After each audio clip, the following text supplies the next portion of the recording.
I was looking at the old picture of the church and noticed there's a building on the right-hand side. I heard the houses there were bombed in the war, and that's why there's a gap next to the church now, and 2 newer houses. There are also other gaps across the area where bombs fell. When we arrived in Gloucester in 1960, the area next to the church was filled with brambles, full of children's dens, and then it was cleared to make what we all called the field. It was a bit strange having such a huge house compared to everyone else in the area, but although it was home, it always felt it was ours for a purpose. People were always coming to see my parents for all sorts of reasons, but my parents never discussed other people's private business, and we knew not to ask.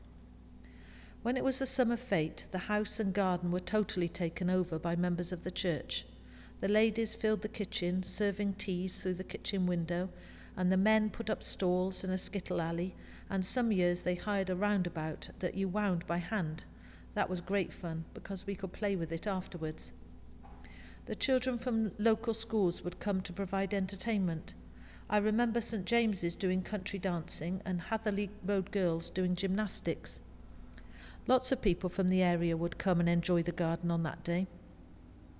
In the autumn, the children would come to collect conkers from the chestnut trees on their way home from St James's School. They would come to the door and ask if they could pick up oblies or oblionkers. There was a big Sunday school at the church, lots of local children coming without their parents.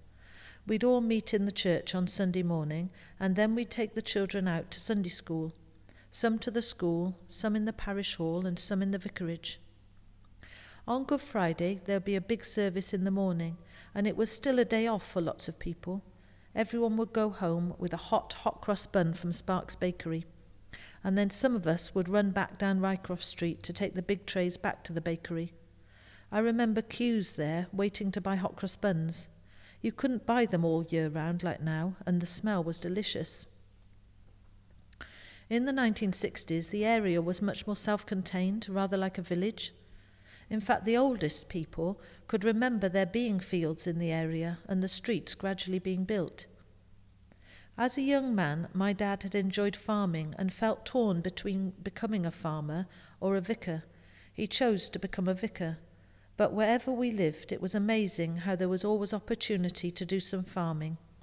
At St James's, he kept calves, hens, and at one time a pony, a little city farm.